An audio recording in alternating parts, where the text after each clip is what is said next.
오늘로써 스가랴서 세 번째 시간이고 마지막 시간입니다.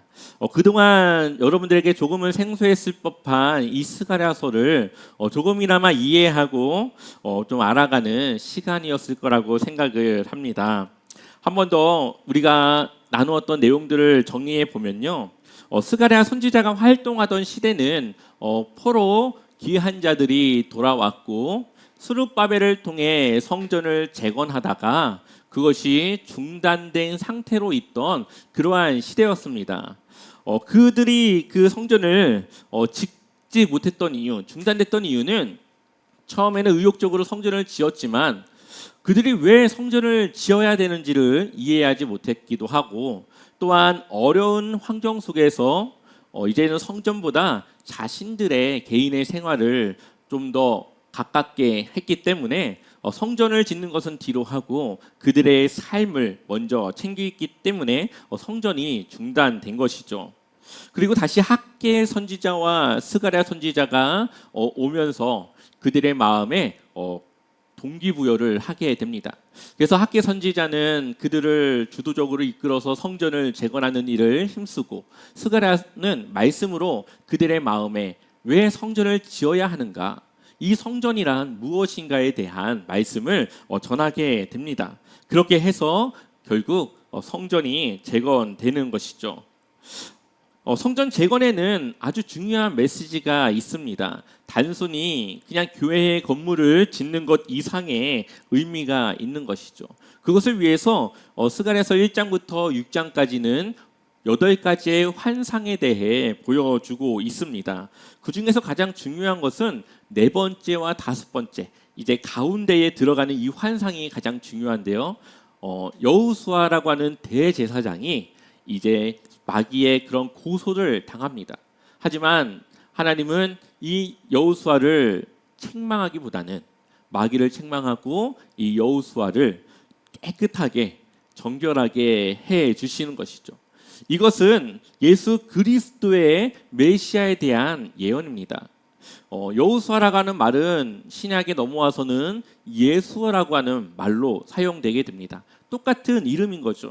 그러니 여호수아라고 하는 이 대제사장을 통하여서 예수님에 대한, 우리를 깨끗게 하시고 거룩하게 하실 그 일들에 대한 말씀을 전해 주셨습니다. 우리가 성전을 짓는 것은 건물을 짓는 것이 아니라 하나님과의 관계를 회복해야 된다는 것입니다. 우리가 이 말씀을 보게 되면은 이들에게 성전이 무너졌다고 하는 것은 하나님과의 관계가 끊어졌다는 것과 마찬가지죠. 하나님은 다윗을 통해 영원히 그들과 함께하겠다고 약속하셨는데 이들이 볼 때는 성전이 무너졌고 하나님과의 관계가 끊어졌다라고 생각을 했습니다. 그런데 그들이 다시 성전을 짓는다라는 것은 무슨 의미일까요? 관계가 회복된다라고 하는 의미가 있는 것이죠. 하나님은 여전히 그들의 하나님이 되어주시고 이 이스라엘 백성들은 하나님의 백성이 될 수 있습니다. 하지만 여기서 한 가지 중요한 것은, 하나님은 이스라엘의 하나님이 되어주시지만 이스라엘은 언제나 하나님이 요구했던 하나님의 말씀에 순종하는 일, 하나님께 충성하며 살아가는 하나님의 백성이 되는 것이었죠. 그것이 바로 우리에게도 하나님께서 요구하시는 믿음 생활입니다. 또한 지난주 우리가 나누었던 내용은 베델에서 두 사람이 금식에 대해서 물어봅니다. 우리가 포로 때에 했던 금식을 이제는 포로 귀환의 시대가 끝나는데 계속 해야 됩니까?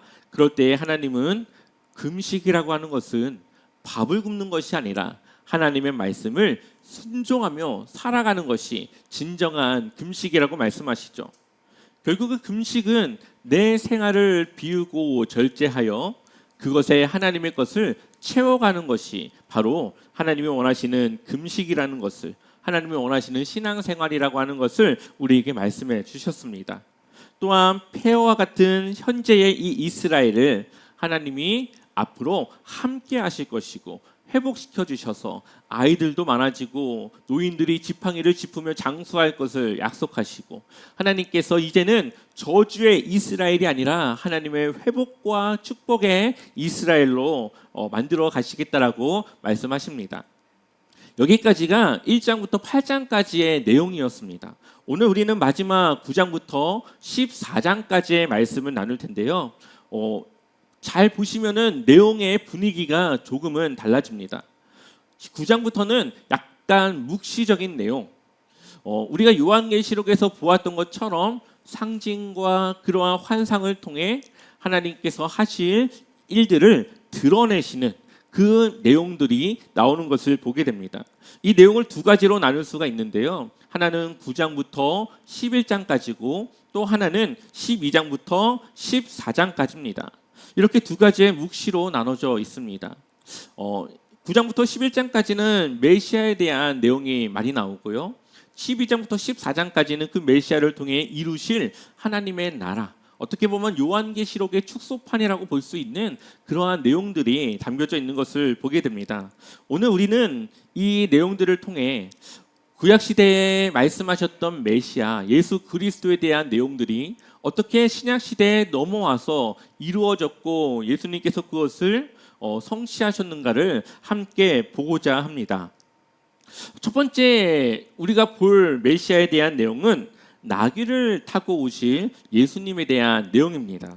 우리 한번 스가랴서 9장 9절의 말씀을 같이 읽어보도록 하겠습니다.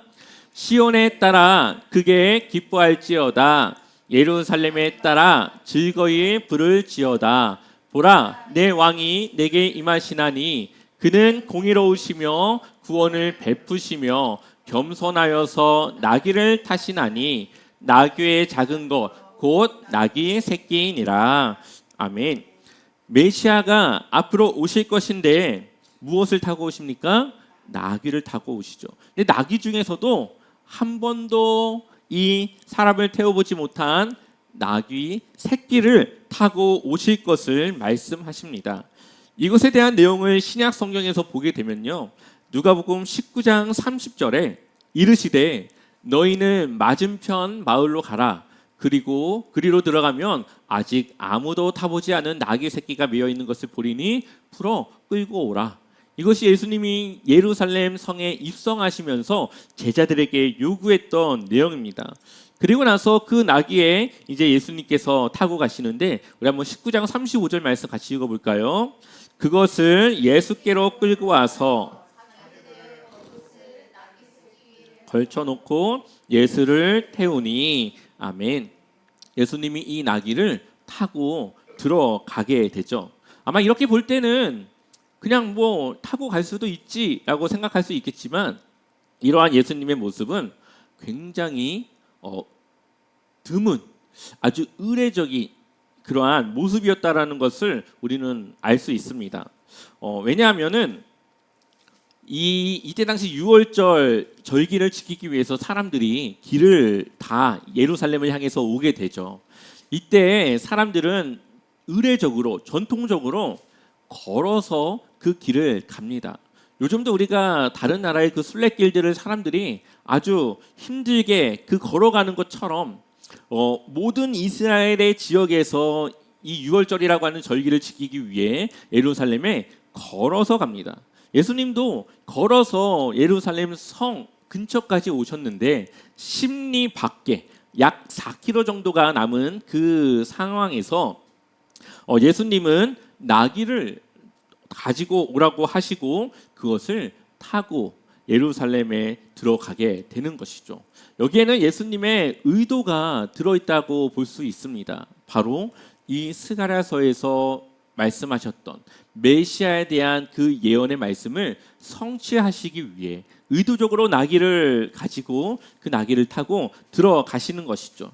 아마 예수님의 제자들은 의아했고 왜 그러시는지 이해가 되지 않았겠지만 나중에서야 예수님께서 십자가 사건 이후에 그들이 성령을 충만하게 받고 말씀의 해석이 이루어지는 그때에 예수님의 그 이해되지 않았던 것이 왜 그렇게 하셨는지를 이해할 수 있었을 것입니다.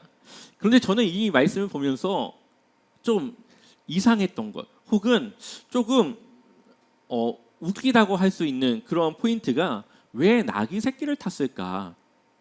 보통 여러분들 그 유럽의 여러 장군들의 모습들을 보게 되면은 뭘 타고 있죠? 말을 타고 있죠. 말을 타는 것은 이 장군 혹은 왕들의 상징적인 모습입니다. 말을 타고 앞서 달려가며 앞에 있는 적군들을 멋있게 무찌르는 영웅적인 모습이 흔히 우리가 생각하는 왕의 모습 혹은 위대한 장군의 모습입니다. 그런데 예수님은 말이 아니라 나귀를 타셨고, 나귀 중에서도 한 번도 사람을 태워보지 못한 나귀 새끼를 타고 나아가십니다. 혹시 여러분들 장군이 나귀 새끼를 타고 전쟁에 나간다고 생각해 보십시오. 얼마나 웃기겠습니까?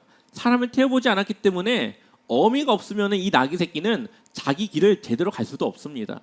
그래서 예수님이 이 나귀 새끼를 탈 때는 옆에 어미가 함께 있었죠. 그래서 반쯤은 어미에게 걸쳐 있고 반쯤은 나귀 새끼에게 걸쳐 있는 아주 그러한 모습으로, 불편한 모습으로 예루살렘 성을 입성하셨습니다. 그러나 여기에는 우리에게 주시는 아주 놀라운 메시지가 담겨져 있죠. 세상 사람들이 볼 때는 예수님의 이러한 모습이 우스꽝스러울 수도 있고 별로 위험 없어 보일 수도 있고 뭐 하는가 싶기도 할 것입니다. 그러나 하나님 나라의 왕은 바로 이런 모습입니다. 세상 나라의 왕은 힘과 권력으로 호령하며 사람들을 다스리지만 하나님 나라의 왕은 겸손과 섬김으로 그 나라와 그 백성을 다스리는 왕이시기 때문이죠. 피를 흘려 사람들을 제압하는 것이 아니라 섬기고 겸손의 모습으로 사람들의 마음을 움직이는 분이 바로 하나님, 바로 하나님 나라의 왕 예수님이라는 것을 우리에게 보여주고 있는 것입니다. 그래서 전쟁은 사람들 간의 분열을 일으키고 서로 간의 적대적인 관계를 만들어 가지만 예수님이 우리에게 보여주시는 이 겸손과 섬김의 왕 되신 예수님의 모습은 서로를 화평하게 하고 서로를 하나 되게 하고 서로가 서로 섬김으로 사랑함으로 서로 협력하는 그러한 나라의 백성들을 우리에게 보여주고 있는 것입니다. 세상과 같이 양육강식의 그러한 정점에 서기보다는 더욱더 낮은 자리에서 내가 섬길 수 있는 누군가를 섬기며 도움을 주며 함께 더불어 살아갈 수 있는 그러한 세상이 바로 하나님의 나라인 것이죠. 예수님은 바로 그러한 겸손과 섬김의 왕의 모습을 보여주시기 위해 그러한 나귀 새끼를 타고 예루살렘 성을 들어갔습니다. 아마 그 모습을 보고 많은 대제사장들 혹은 서기관들은 메시아의 모습을 떠올렸을 겁니다. 근데 그들이 생각하는 메시아는 세상의 왕과 같은 강력한 힘과 권력으로 그들이 힘들게 살아가는 그 삶을 주고 있는 이 로마를 격퇴하고 무너뜨릴 자신들의 그 억울함을 원수를 갚아줄 그런 메시아를 기대했던 것이죠. 하지만 예수님은 그러한 모습과는 멀었고 그들이 기대했던 메시아가 아니었습니다. 그러자 그들은 어떻게 합니까? 메시아를 십자가에 잡아 죽이죠. 그것이 바로 예수님의 그러한 예언된 구약시대에 이미 말씀하신 그러한 메시아의 모습이었습니다. 하나님이 예수님을 이 땅에 보내주신 이유는 우리에게 선한 목자를 보내주시기 위한 것이죠. 예수님의 메시아의 두 번째 모습은 선한 목자입니다. 우리 스가랴서 10장 1절의 말씀 같이 읽어보겠습니다. 봄비가 올 때에 여호와 곧 구름을 일게 하시는 여호와께 비를 구하라. 무리하게 소낙비를 내려서 밭의 채소를 각 사람에게 주시리라. 아멘. 남유다가 멸망한 이유 중에 하나는 바알을 섬기는 우상 숭배 때문이었습니다. 근데 그들이 바알을 섬겼던 이유는 바로 그 바알이 비를 내려준다라고 믿었기 때문이죠. 그래서 그 바알에게 빌고 빌어 자신들의 풍년을 기원했고 그 바알이 혹여나 자신들이 10번 중에 한 번이라도 제사를 드려 비가 오면 그것이 마치 바알이 주는 은혜인 양 그렇게 믿었을 것입니다. 그러나 하나님은 자신이 직접 비를 내려주시는 분이시며 그 비를 충분히 내려주셔서 부족하지 않은 채소와 곡식을 주시는 분이라는 것을 알려주시고 보여주시고 계십니다. 그들이 망하게 된 이유는 거짓 목자를 따라 살았기 때문이었습니다. 거짓을 참된 것 같이 전하는 그러한 사람들, 그러한 우상 숭배 때문에 그들은 망한 것이죠. 그러나 하나님은 이제 그들을 참된 길로 인도하여 주실 것이라고 말씀하십니다. 다시 똑같은 잘못을 그들이 저지르지 않도록 참된 선한 목자를 보내주신다라는 겁니다. 그리고 그 첫 번째 선한 목자의 모습을 스가랴를 통해 보여주시게 되는 것이죠. 스가랴서 11장 7절 말씀을 보면 내가 잡혀 죽을 양떼를 먹이니 참으로 가련한 양들이라. 내가 막대기 둘을 취하여 하나는 은총이라 하며 하나는 연합이라 하고 양떼를 먹일세. 아멘. 은총과 연합이라고 하는 그 의미를 담은 막대기 2개를 이 스가랴가 받게 됩니다. 하나님께서 자기 백성들에게 은총을 베푸셔서 그들을 결속할 목적으로 하나님의 사명자를, 이 스가랴를 그들에게 주었다라는 거죠. 앞으로는 그것이 바로 예수님이 될 것이고요. 그렇게 양떼를 맡은 스가랴는 그들을 잘못된 길로 인도했던 3명의 목자를 해고시켜 버립니다. 여기서 3명의 목자, 거짓된 그러한 목자가 누구인지는 정확하게 알 수 없지만 많은 학자들은 이 남유다를 멸망시키는 아주 중요한 역할을 했던 마지막 3명의 왕이라고도 하고요. 혹은 이스라엘을 잘못된 길로 인도했던 지도자들을 의미한다라고 봅니다. 궁극적으로는 이 이스라엘을 잘못된 길로 이끌어갔던 그러한 사람 혹은 우상숭배, 가치관, 이것이 바로 해고당한 3명의 목자 안에 들어있는 그러한 의미이죠. 그러나 스가랴가 그렇게 하자 오히려 양떼들은 스가랴를 미워합니다. 거짓 목자를 해고하여서 하나님의 참된 목자로서 그들을 참된 길로 인도하려고 하지만 오히려 이 스가랴를 미워하는 일이 생겨버리게 되는 것이죠. 어쩌면 이것이 우리의 모습일지도 모르겠습니다. 혹은 세상 사람들의 모습, 또 교회를 다니지만 세상 속에 살아가고 있는 그 사람들의 모습일 수 있습니다. 교회는 하나님의 말씀을 전하고 하나님의 말씀을 따라 살아갈 수 있도록 가르칩니다. 그래서 복음을 전하기도 하고 십자가의 사랑을 전하기도 하고 희생과 헌신을 요구하기도 하죠. 그런데 많은 교회에서 많은 성도님들은 그러한 복음의 메시지를 들으면은 거부하고 그 담임 목사의 그 메시지를 별로 그게 탐탁치 않아 합니다.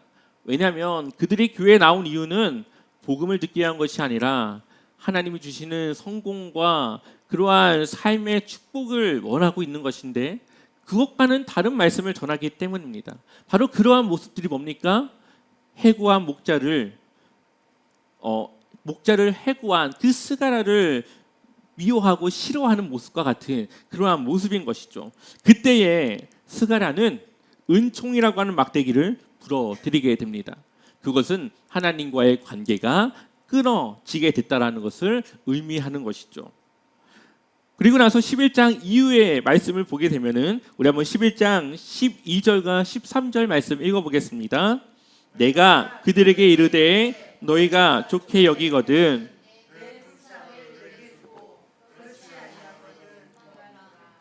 그들이 곧 은 30개를 달아서 내 품삯을 삼은지라. 여호와께서 내게 이르시되 그들이 나를 헤아린 바 그 삭을 토기장이에게 던지라 하시기로 내가 곧 은 30개를 여호와의 전에서 토기장이에게 던지고. 아멘. 선한 목자는 양들로부터 버림을 받게 되고 그동안 자신이 일했던 것에 대한 품삯을 요구하죠. 그리고 그들은 은 30을 이 스가랴에게 주게 됩니다. 근데 여기서 말하는 은 30은 굉장히 모욕적인 품삯입니다. 왜냐하면 여기서 말하고 있는 것은 하나님의 구원의 계획에 대한 그 희생의 사랑을 말씀하시는데 그것을 단 은 30의 값을 치르고 있기 때문에 아주 싸구려의 그러한 의미를 담고 있는 것이죠. 그래서 하나님은 스가랴에게 그 돈을 토기장이에게 다시 던지라고 말합니다. 모욕적인 품삯을 거부하고 받지 않는 것이죠. 그리고 나서 그는 연합이라고 하는 막대기를 다시 불어드립니다. 그리고 이 양떼들은 거짓 목자들에게 맡겨지게 되고 거짓 목자는 양떼를 신경 쓰지 않습니다. 양들은 깨어진 세상 속에서 고통당하며 많은 희생을 당하지만 이 거짓 목자는 이 양들을 돌보지 않습니다. 우리가 이 내용 어디서 들은 것 같지 않습니까? 신약 성경에 보면 바로 예수님은 은 30에 팔려 십자가에 달려 죽으십니다. 예수님은 스스로를 선한 목자라고 하셨고 선한 목자는 양들을 위해 생명을 내어주는 존재라고 말합니다. 선한 목자에게 있어서 아주 중요한 것은 양밖에 없죠. 선한 목자에게 아주 중요한 것은 양입니다. 그런데 정작 양은 목자의 그러한 마음과 사랑을 모르고 오히려 자신들을 죽음으로 몰고 가는 그러한 거짓 목자들을 더 따르고 있는 것을 보게 됩니다. 선한 목자의 품삯이 30이라고 하는 부분에서 우리는 가룟 유다가 받았던 은 30을 기억할 수 있습니다. 예수님의 몸값으로 가룟 유다는 은 30을 받고 예수님을 로마 병정들에게 넘겼죠. 그러고 가룟 유다는 나중에 후회하고 그 은 30을 다시 제사장들에게 성전에 있는 그들에게 던지게 됩니다. 그리고 그들은 다시 그것을 주어서 토기장이의 밭을 사고 가룟 유다의 이 시신을 그곳에 묻게 됩니다. 이것이 바로 스가랴서에서 방금 보았던 그 내용의 성취가 바로 이 내용을 통해 이루어지게 되는 것이죠. 예수님의 삶은 하나님의 말씀에 대한 온전한 순종에 있었음을 보게 됩니다. 우리가 볼 때는 예수님의 의도와 예수님의 생각이었겠다 싶은 것들도 하나님의 말씀을 성취하고 이루기 위한 순종의 모습이었다라는 거죠. 그리고 그 이후의 내용을 보게 되면은 스가랴 12장 10절에 내가 다윗의 집과 예루살렘 주민에게 은총과 간구하는 심령을 부어주리니 그들이 그 찌른 바 그를 바라보고 그를 위하여 애통하기를 독자를 위하여 애통하듯 하며 그를 위하여 통곡하기를 장자를 위하여 통곡하듯 하리로다. 아멘. 여기 보면은 그들이 그 찌른 바 그를 바라보고라는 말이 있습니다. 누구를 찔렀을까요? 바로 예수 그리스도이시죠. 이 말씀은 요한복음에서 보게 되면은 요한은 이렇게 말하고 있습니다. 요한복음 19장 37절에 또 다른 성경에 바로 스가랴서를 말하는 거죠. 그들이 그 찌른 자를 보리라 하였느니라. 예수님의 십자가에 손과 발에 못이 찔리시고 옆구리에 창이 찔린 그 모습을 바라보는 그것이 바로 하나님께서 스가랴서를 통해 이미 말씀하셨던 그 내용이 성취되고 있는 내용이라는 것을 요한이 고백하고 있습니다. 또한 이사야는 그 찔림이 누구 때문이라고 말합니까? 우리 때문이라고 말하고 있죠. 우리 한번 이사야 53장 5절의 말씀 같이 읽어보겠습니다. 그가 찔림은 우리의 허물 때문이요 그가 상함은 우리의 죄악 때문이라. 그가 징계를 받음으로 우리는 평안을 누리고 그가 채찍에 맞음으로 우리는 나음을 받았도다. 아멘.